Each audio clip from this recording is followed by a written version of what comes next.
Welcome to A Well Cared For Human, the podcast that tries to convince you that you are 100% normal and an even better than okay example of the human species, despite the fact that sometimes we feel like the craziest, most incapable, or worthless creatures on the face of this planet. I'm Kory, an author, a creative, and the host of the show. Whatever you're bringing to the table today, I hope this episode proves to be a dose of inspiration for you on your quest to become a well-cared-for human. You can find the episode show notes, your free wellness blueprint, and more at awellcaredforhuman.com. And as always, thank you for listening. Hello humans, it's your host Kory, and today we're going to talk about what to do with difficult people. Or if we're being really generous here, we could call it how to love people we don't like. It's definitely hard, isn't it? There are just some people who get under our skin and make us want to rip our hair out. There are some people that when they open their mouths, the temperature of my blood starts rising until I can practically feel it boiling in my veins. And of course there's a range to this. There are people that we're close to that are hard to deal with. But then there are people who are further removed from our lives, who are more of an idea than an actual person. For example, liberals, conservatives, Black Lives Matter, Blue Lives Matter, the Russians, the Chinese. Those are ideas, words that trigger certain feelings about people who are different than ourselves, rather than the actual person. And for better or worse, my experience with people has always been a mixed bag. It's often not so cut and dry. There are people that I love dearly who are very sweet and kind to me, who are important to me, but we don't vote the same way. There are people who fundamentally I think are incredibly flawed, and yet we do share the same ideas of how to improve economics or policy, or what to do about the refugee crisis. It's hard for me to know exactly whether or not a person is, quote, good or bad just based on their behavior. And part of that is because of my background. If you listened to the Who Killed My Mother story, you'll know that my family has always been a very mixed bag.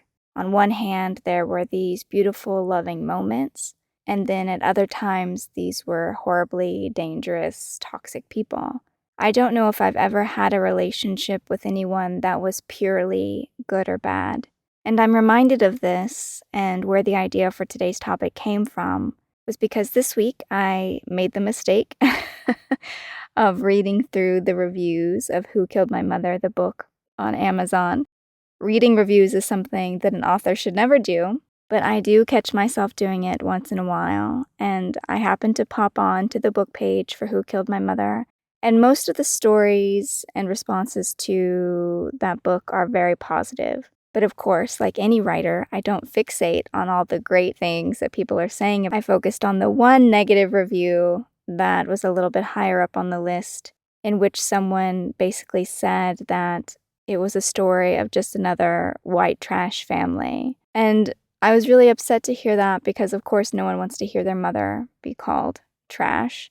But also, it made me really think about this idea of trash. Why do we call some people trash? Trash is something that we throw away, that we discard, that we get rid of. And I just don't hold the personal belief that people are trash. I don't think we should ever throw a person away or think that they are beyond help.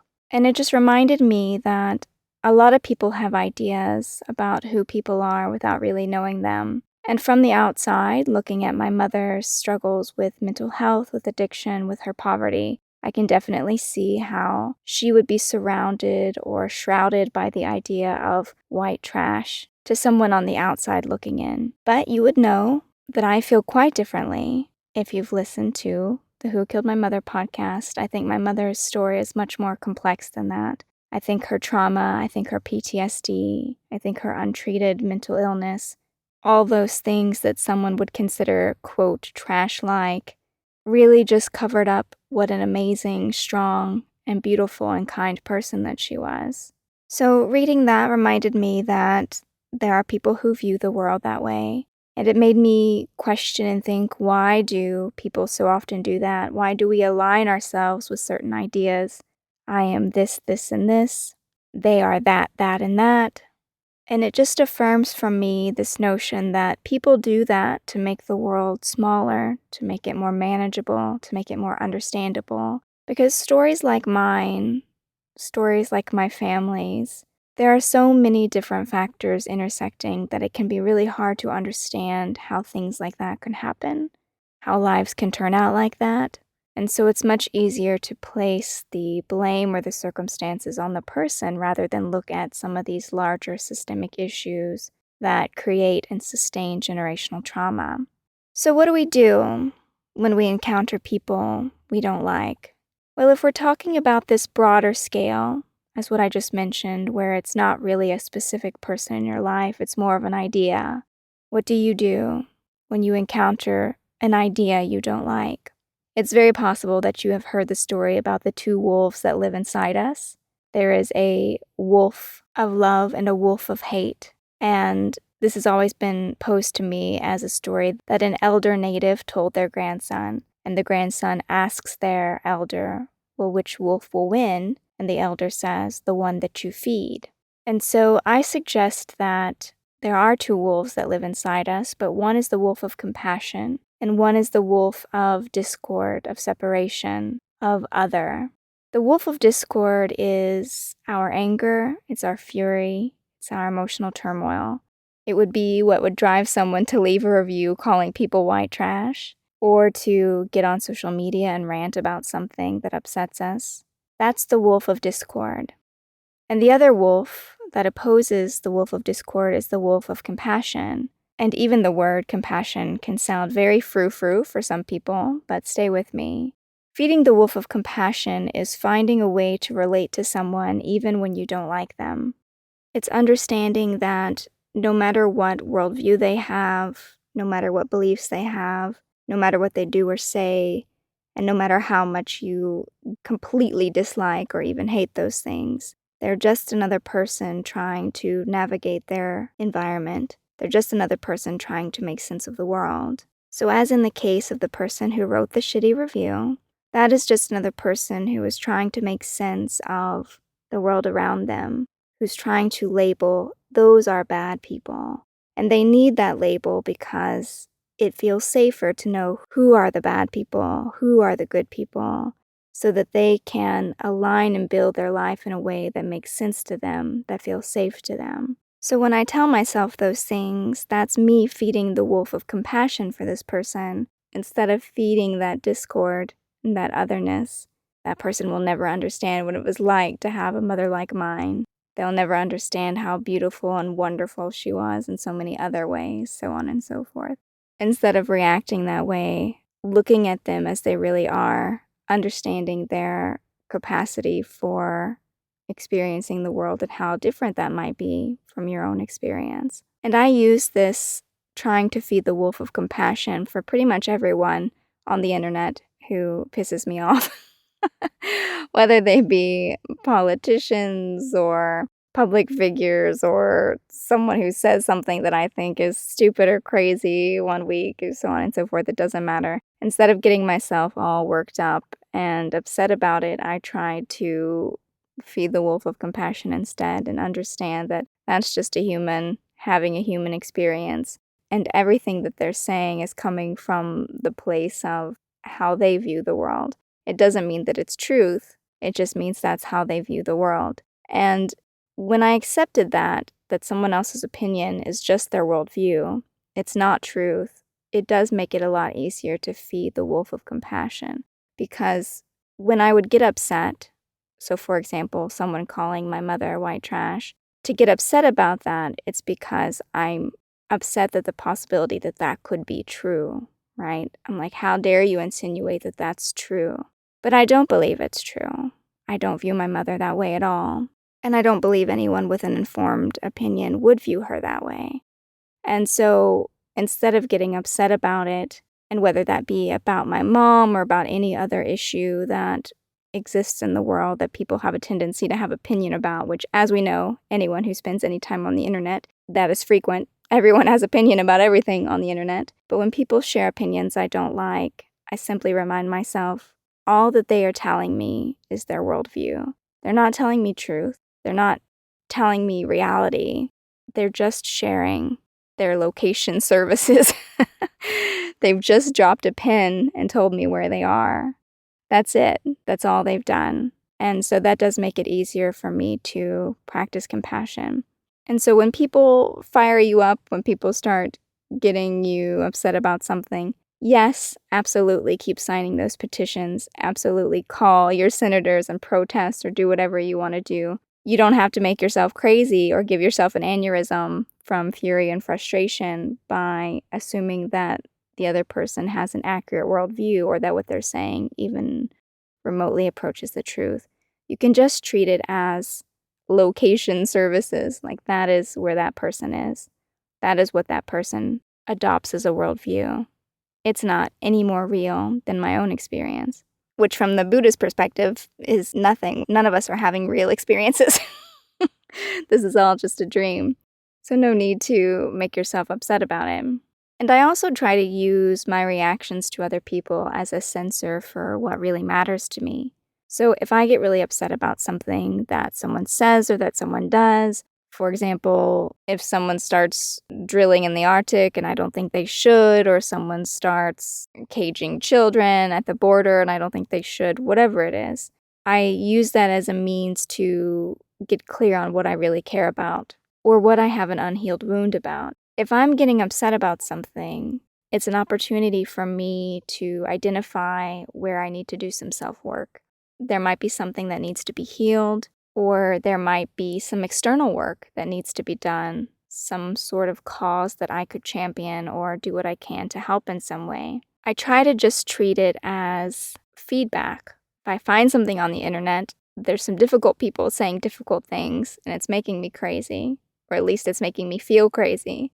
I can take a step back and ask myself, what is this telling me? Is this telling me that this is a pressure point, an old wound that I need to give more attention to? Why do I get so upset about the idea of kids being separated from their parents? Is there some parental wound here that I have not yet addressed? Is there anything that I can do about that? So I just treat it as feedback rather than letting my emotions balloon to the point where they carry me away. And also, there's always the option of taking a break from the news and from the internet when we need to. Our brains were not built to process this much insanity at once. There was a time when we lived in little villages, and the only things we dealt with were the problems of our immediate vicinity, of our tribe. But now we hear about the problems all over the whole world, all of the time. And I don't know that our brains have evolved the capacity to do that, to keep up with the pace in which globalization has reshaped our lives. So it might just help to treat things like reviews of your book, things people say on the internet, treat the internet as a whole like a mirage, not get too emotionally invested in anything that's happening on there. Just treat it like the Matrix. It's fake. It's all fake. AI is going to make us believe it's all fake soon anyway. Maybe just embrace that belief sooner rather than later. But let's say they're not fictional people who are upsetting you, people who are out in the world doing things that you find difficult. Let's say it's a real-life person who, in your day-to-day life, may be hurting you. One of the most challenging people in my life was my Uncle Joe, who I refer to often in the Who Killed My Mother podcast, the man who I believe killed my mother. Very violent person, a very devious and dangerous person. I found him very difficult to love and accept on any level, and it wasn't until I began to learn about the things that my grandfather did to them, to my mother and him when they were children, that I began to see him in any kind of light that could remotely be called compassionate. And so now I hold the belief that absolutely I do not agree with anything that he did, and I found him to be a very dangerous person. But at the same time, I view him as the same product of generational trauma as my mother. You can either fold one way, the way my mother did, into victimhood, or you can fold the way that he did, which is one of violence and chaos. But the root cause is the same problem. And then, in the case of my father, someone who intentionally, emotionally, and mentally abused me, trying to break me down, trying to suffocate any sense of self-esteem or self-worth. And then looking back and the anger I would feel about how could you possibly do that to your own child? How could you say in the same breath that you love your child and then tell them that they're worthless and that they would always be worthless? And so there was a lot of anger there was a lot of pain there, and it was very difficult for me to accept him at all or feel any kind of compassion for him at all. So it feels harder to feed the wolf of compassion in instances like this. If someone hurts you directly and it feels very personal, it feels like they hurt you because they can, it's hard to feel compassionate toward that person. So what do we do with difficult people like that?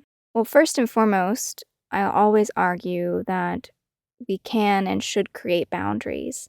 Joe is dead, so I don't have to I don't have to have boundaries against him.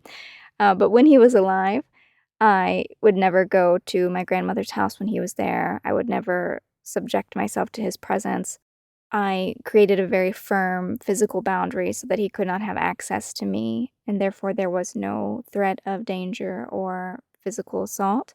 And then, same for my father, I set the boundary of no longer speaking to him, no longer giving him access to me or my life.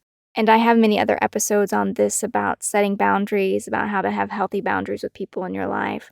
But if you can, remove yourself from an environment, or if it's not possible to remove yourself from an environment, or perhaps the situation is not so drastic that you need to remove the person from your life, you just need some distancing, some conversation about what is and isn't acceptable in your relationship. But removing yourself from a situation, I've said before, is one of the most loving things you can do. Often two people, they do a dance together. I believe Pema Chodron said that they do a dance, the abuser and the abused. There is this habitual pattern, there's a habit in their interactions. And for you to step out of that pattern, for you to remove yourself completely from the equation, can be a great form of love for both you and them, because now they can no longer do that abusive dance with you. And then what that leaves you with is the work of feeding the wolf of compassion. And how I did that in the case of my father was there was a lot of meditation in which I practiced Tonglen meditation,